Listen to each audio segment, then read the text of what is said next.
Bonjour à tous. Dans cette vidéo, nous allons nous intéresser à la leçon sur les fonctions affines et plus précisément comment calculer des images et des antécédents. Alors on va commencer par le calcul d'image. Pour calculer une image, il faut remplacer le x par la valeur qui nous est demandée et on effectue le calcul. Alors on va prendre un exemple. Je vais prendre la fonction f de x égale 2x moins 5. C'est bien une fonction affine puisque j'ai un coefficient directeur qui vaut 2 et l'ordonnée à l'origine qui vaut moins 5. Donc c'est bien écrit sous la forme ax plus b. Alors pour cette fonction affine, je vais commencer par exemple par calculer l'image de 2. Si je cherche l'image de 2, c'est que le 2 c'est le nombre qui est au départ et moi ce que je veux c'est quel est le nombre qui est à la fin, à l'arrivée. Eh bien, je vais remplacer le x dans la formule par 2, donc f de 2. Je remplace le x ici par 2, donc on se rappelle que 2x c'est 2 fois x, moins 5, donc je vais obtenir 2 fois 2, moins 5. J'écris le détail du calcul, f de 2 égale 2 fois 2 moins 5, c'est-à-dire 4 moins 5, ce qui fait moins 1. Donc voilà, on vient de calculer l'image de 2 par la fonction f. On continue, on va faire un deuxième calcul d'image.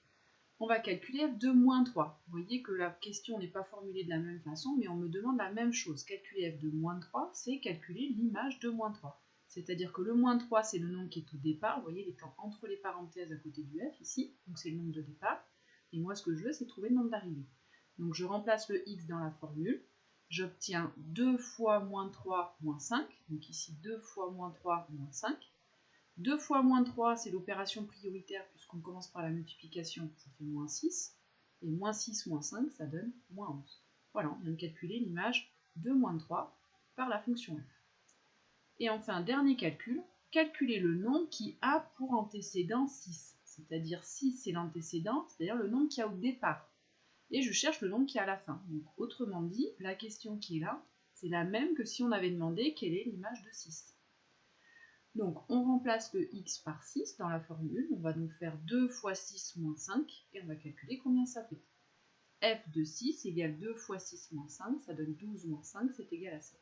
Et voilà, l'image de 6 est 7 par la fonction f. Voilà pour le calcul d'image. Vous voyez que c'est simple. Calculer une image, ça veut dire que la valeur qu'on me donne, c'est le nombre qui est au départ, c'est le x. Et on remplace ce x par la valeur qui nous est donnée, on le remplace dans la formule et on effectue le calcul et on trouve le nombre qui est à la fin. Voilà pour le calcul d'image. Maintenant, on va calculer un antécédent. Pour calculer un antécédent, si je cherche un antécédent, anté ça veut dire avant, hein. Donc si je cherche un antécédent, c'est que je cherche le nombre qui était au départ. Et ce qu'on me donne, c'est le nombre qui est à la fin. Donc calculer un antécédent, c'est-à-dire le x, on cherche le x, en fait il va falloir résoudre une équation. On va reprendre un exemple ici. Je vais prendre cette fois-ci la fonction affine f de x égale 4x plus 3. Alors ça c'est une fonction affine, elle est bien sous la forme ax plus b, le coefficient directeur c'est 4, l'ordonnée à l'origine c'est plus 3. Je cherche par exemple l'antécédent de 7. Chercher l'antécédent de 7, ça veut dire que le 7 c'est le nombre qui est à la fin. Et donc moi ce que je veux, c'est quel est le x que j'ai choisi au départ pour qu'à la fin, cette formule-là donne 7. Eh bien, ici, il va falloir résoudre l'équation suivante, 4x plus 3 égale 16. C'est-à-dire quel nombre x je dois choisir pour que la formule de la fonction donne 7. Et résoudre une équation, vous savez faire, on va rassembler tous les termes en x à gauche du égal et tous les termes sans le x, c'est-à-dire les termes constants à droite. Donc par exemple, le plus 3 n'est pas du bon côté, donc de chaque côté, je vais enlever 3. Je vais enlever 3 à gauche du égal et enlever 3 à droite du égal. Ce qui donne 4x égale 4. Là, si j'enlève 3, il ne reste plus que 4x. Et le 7, si j'enlève 3, il reste 4. Et si 4x est égal à 4, moi ce que je veux c'est 1x, puisque je veux la valeur de x, il va falloir que je divise par 4. Je divise de chaque côté par 4, ça me donne x égale 1.